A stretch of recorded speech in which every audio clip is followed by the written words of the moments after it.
What's up, YouTube? Brian VANDUYN here. For those of you that haven't seen me in a while, figured I'd do a quick little live stream and just kind of show you some of the stuff I've been working on. Well, basically, let me turn the lights on. Right here, I got these air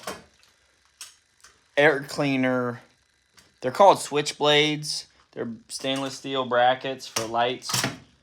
And those are the 18-inch ones. I'm going to put them on the Peterbilt. So, yeah, those are going to look pretty good.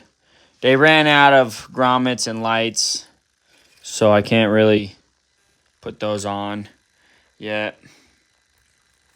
And then right here I got some turn signal lights that I'm going to put on the Kenworth mirror brackets. Right, they're going to go in between the mirrors. But just not up for it today. And then I also got some backup lights for the pup trailer. Got that over there. So let me just take you guys around and show you guys the truck. I've done a lot of stuff to it since I bought it, and haven't really done any videos. I've really been slacking on videos, showing you guys what I've been up to. You know, because, well, you know how life gets in the way sometimes. This thing off there. That was my birthday present my wife bought me. It's a Peterbilt neon light. It's pretty dope. So, just close that up. Let's see here. So on the pup trailer itself, I put some chrome reflectors on the mud flaps, changed all the lights to LEDs. I'm sure you guys have already seen, I added all these lights down the side, except for the front one. And then I've been working on polishing the rims on the pup trailer. They're not like to a mirror finish or nothing. I mean, you can see they're not like mirror finish yet, but they're getting closer. They're getting closer. And then I got my cones in there. Got some reflectors on the back of this. And then I got those backup lights. Got some stickers put on her. And then you guys seen, I did a post showing you guys that I installed more lights along the bed. That was a real pain because the inside metal and that rib are not welded together. And so when you're trying to run the wire down this rib, it falls into that little crack, and let me tell you what, it's a pain. I got some spikes on the rear and then on the front. I did that. And then right here you can see this is where I installed the switchblades on this truck. I drilled these holes. It didn't come with these spots right here, so I drilled those and put those little button LEDs in them. That turned out really slick. Oh yeah, and then I also added the fog lights. And then you guys already seen the stacks, which I need to flip them because that one's all gold looking and the other one's still shiny. So I need to flip them because the heat basically turned that gold. So if I want them to match, I'm gonna have to switch them.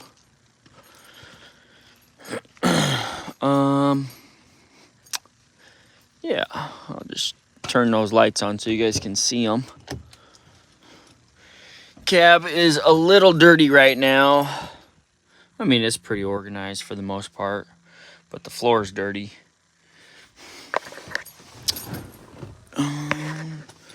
Let's see here. Get my keys out. Anyways, what are you guys up to on this Saturday? This fine Saturday evening. Boom, turn the lights on. Take you guys around.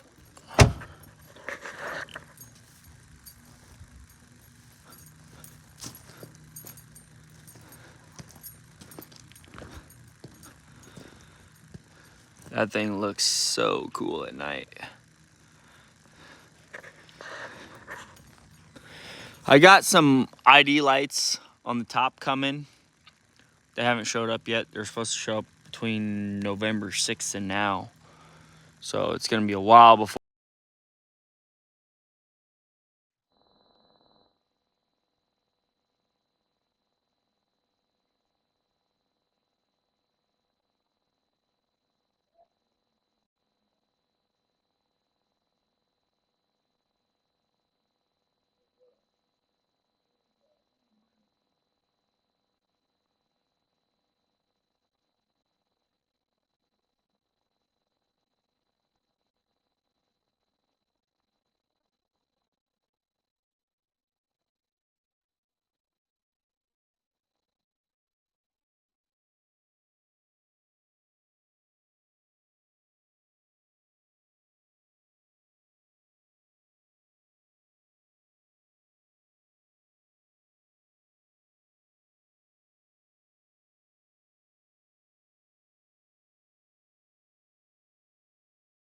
In the capacitor fast enough, I think. But yeah, time to break out some tire shine, right, Blake?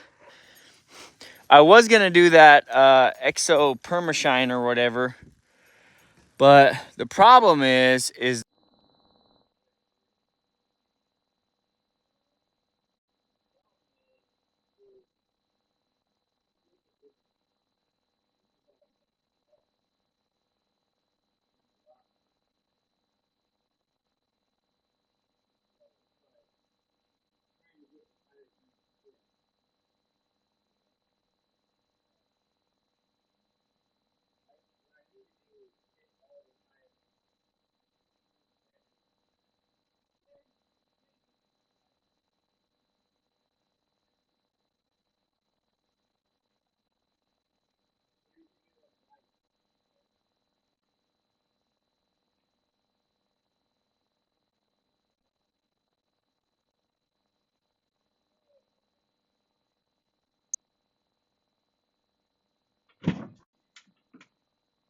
I bet you're attached to this audio.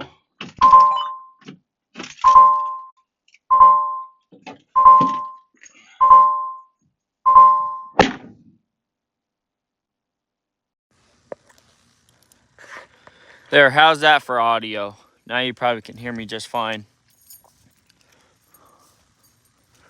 What do you think of those lights I put on there?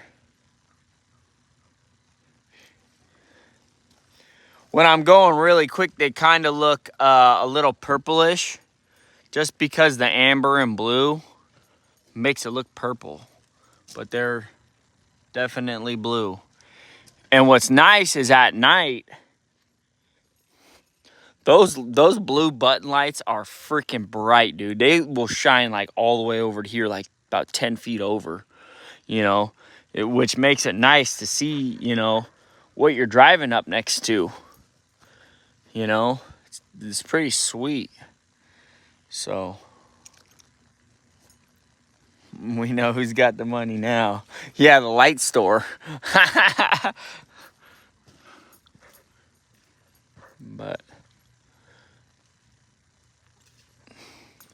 I got lights coming for the top, but they're not going to be here for a while.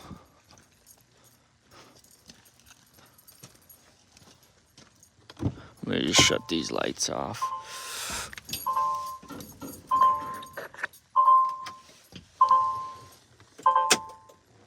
There you go. Quit bothering me. Yeah, I friggin' love these seat covers, by the way. You guys really should.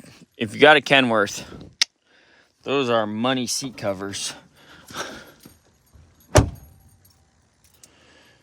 Yep. But anyways, yeah, I put those fog lights on. I did not like this bumper for the fog lights because I went to the dealership and I was like, hey, I need a bracket for the fog lights. And the guy, lazy bastard, he's like, well, I don't know what brackets they are unless I see one. It's like, well, freaking look it up. Because the bottom of the bumper is slanted, you can't just bolt it to the hole that's there. So what I ended up doing was I ended up taking a spacer and cutting it slanted. I don't know if you can see that, but I took 2 spacers and one of them is cut slanted to match the slant of the bumper. And then I just bolted it up just like that. If that makes sense. But, yep, did that. Man, I freaking love this truck, man. And people know this truck when it goes down the road. They see that and they know exactly who it is.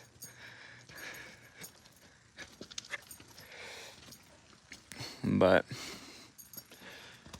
yep. I really like this auto greaser, by the way, Blake. It's a Grundeville auto greaser. And let me tell you what, that thing is nice. I fill it up, you know, every month and a half.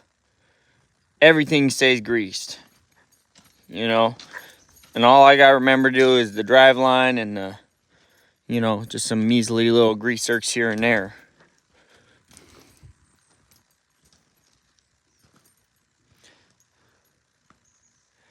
I like those backup lights. Those things are really bright.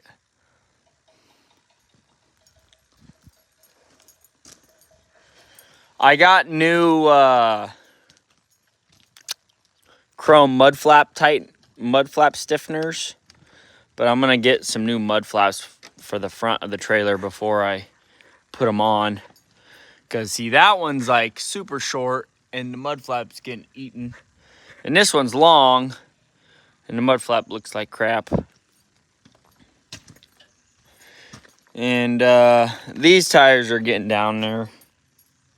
There's not a lot of life left in those, about a 1/4 of an inch or so. That's the thing about these pup trailer tires. They don't really, they do a lot of skidding. But that's all right. I bought a whole bunch over there. And some drop axle tires.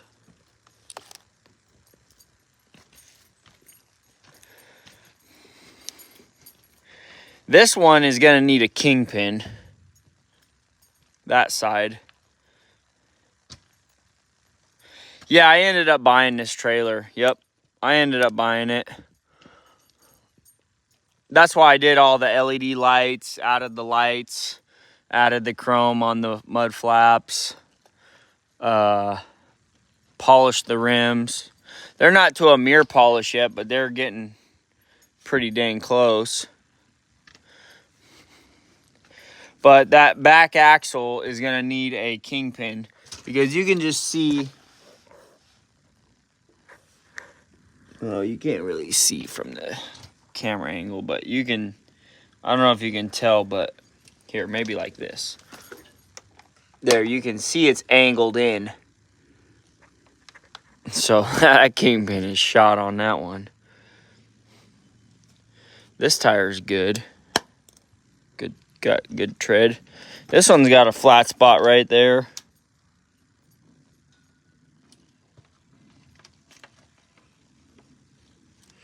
Dude, I was looking at one of those, Blake. I was freaking looking at one of those, but they want like $3,500 for it. And I just can't see spending $3,500.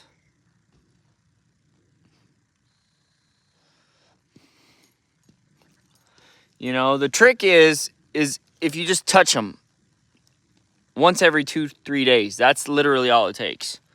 You know, just hose off the dirt. And as soon as the dust starts to build up, then you just hit it with a little rag. You know what I mean? Wet rag. You know? But if you just keep touching them, you know, then then they'll stay shiny, you know. Like, because I've had the truck since, when was it, August, September, October. Yeah, so 3 months, and they're still just as shiny as when I got it. Oh, shoot. Yeah, I mean, you got a point, Blake. You got a point. I could do that, but I don't really want to be doing people's trucks.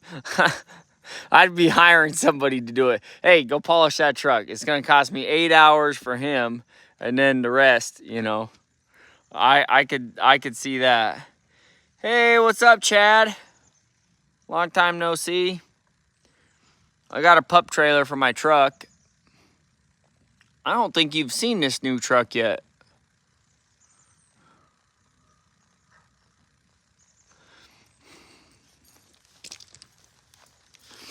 But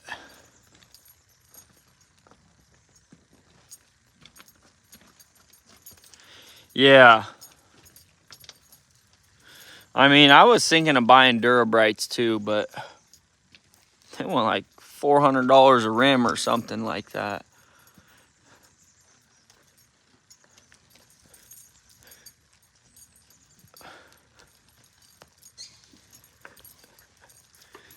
Yeah, this is my pride and joy right here. Peterbilt too, man. I'll tell you what, Russ has been keeping that extra shiny. He's been doing a good job of keeping it clean.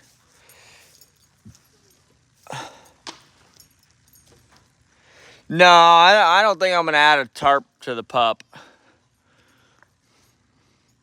I mean, the only real reason to have one is like if I'm hauling like topsoil or something that's really blowing, but 6 months out of the year, everything's so wet, you don't got to worry about anything blowing out.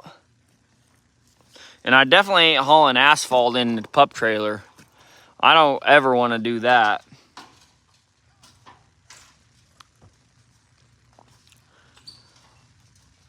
But what do you guys think of that?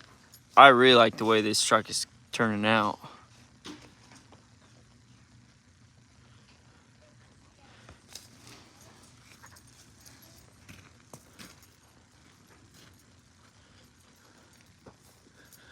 So legal tonnage, I think I'm legal for 32 tons.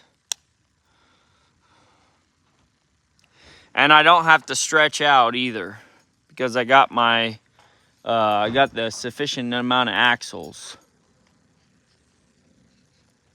I got 9 axles, and you only need 8 for 105.5 in Washington, and I got 9, so I don't have to stretch it out. Like, so, I mean, it's stretched out a foot right now, but that's just because of, you know, it just does that on its own sometimes.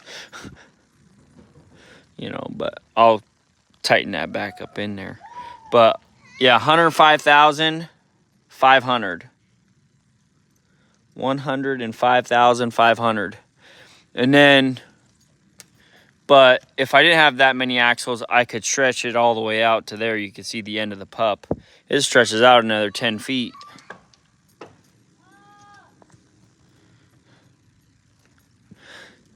So basically 8 axles and you're good for 105,500 in Washington.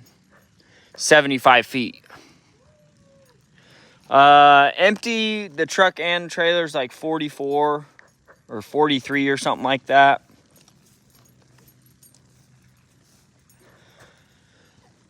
So I'm around 31, 32 tons or something like that. I usually just tell them to put 22 in the truck and you know, 10 in the trailer. Or 20 in the truck and 12 in the trailer. And that gets me pretty dang close. I'll be a little on the heavy side, but, you know, when you're getting paid by the ton, heavier is always better. Yeah, 31 ton, man. Well, and I've had this up to 40 tons. When I was doing pit work, hauling from the pit to pit, I hauled 40 tons. I was sitting at 136,000 pounds.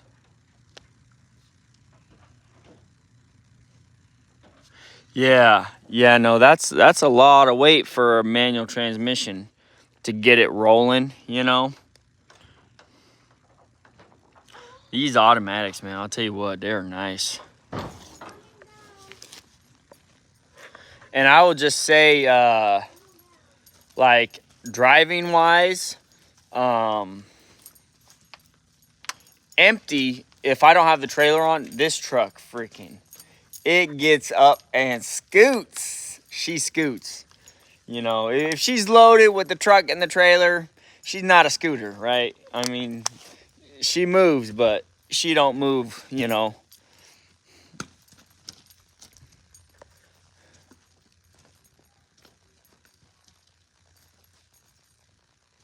Yeah. I put 32 on the Peterbilt, dude. I put 32 tons on the Peterbilt. We were graveling the pit road, and I'm just like, let's see how much this thing can hold. Just load it all the way up. And they had it spilling on all the sides. And when I rolled on the scale, it was 32 tons. A transfer load, basically. You know, basically a truck and trailer load on one truck. And the crazy thing is that truck right there, it can hold 32. So imagine 32, and then I could easily put, you know, probably 18 in the trailer. I mean, dude, you can roll heavy if you really, you know, if you felt like it. Yeah. Yeah, just don't dump on anything that is uneven, dude. Because I had 30 in the truck, and I tipped it up, and dude, I heard something pop, and I about lost it. I about had a heart attack. I got out, I was looking up everything, dude. It was like a suspension part or something. I don't know what popped, but I heard something. It could have been a rock under the tire, but dude, let me tell you what, dude, my heart dropped. You know. So I'm like, yeah, let's just tone it down. Let's just keep it down where it's supposed to be at. You know, it lasts way longer. So, but yeah, it's good to see you guys, man. It's been forever since I did a live stream. So I figured I'd do a live stream and, you know, catch up with you guys a little bit.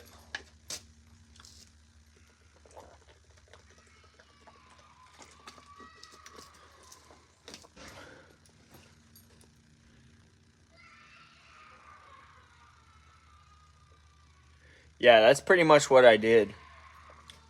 Hey! Hey! Quit your whining! Oh my goodness. Yeah, first thing is open up that high lift, let it spill out. But I mean, if you're hauling dirt, that stuff don't come out. That's the problem with that. But all right, guys, my kids are fighting or something. I gotta go. I'll catch you guys later.